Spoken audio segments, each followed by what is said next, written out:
BASF, partenaire de votre protection anti-mildiou.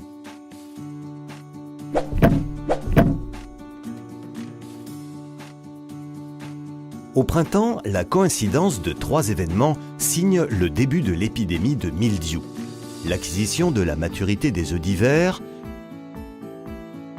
la réceptivité de la vigne par la présence d'organes verts et des conditions climatiques favorables. Les zoospores émises par les œufs d'hiver contaminent alors les jeunes feuilles. C'est la contamination primaire. Durant la phase d'incubation, encore invisible à l'œil, le mycélium se développe à l'intérieur de la feuille. La contamination primaire se visualise quelques jours ou semaines plus tard par la découverte des premières taches d'huile dans les parcelles.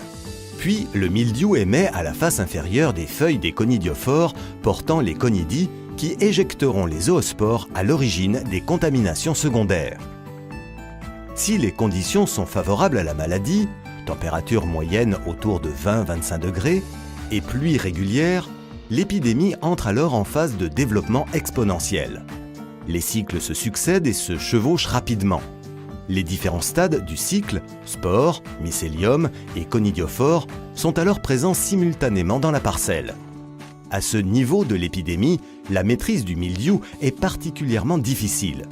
Les symptômes, taches d'huile avec sporulation sur feuilles, rotes gris et rotes brun sur grappes.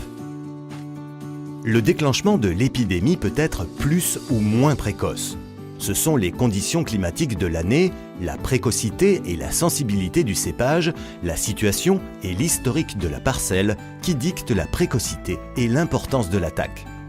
La base d'une stratégie anti-mildiou réussie passe par la maîtrise de la phase d'initiation de l'épidémie de mildiou.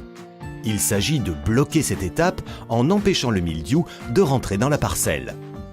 À ce stade, qui va généralement de boutons floraux séparés à début floraison, le positionnement de produits robustes et sécurisants est primordial. C'est le bon produit au bon moment. La protection des ébauches florales et fleurs, le capital vendange de la parcelle, passe par l'efficacité sur grappe des spécialités dès les stades précoces. Veiller au positionnement des spécialités avant les pluies contaminatrices est nécessaire pour bénéficier de la performance préventive des antimildious, mais aussi pour préserver durablement l'efficacité des solutions disponibles. Le renouvellement de protection devra, par la suite, être positionné en fonction du risque et des prévisions météo, en veillant à une protection sans faille du stade clé de la floraison.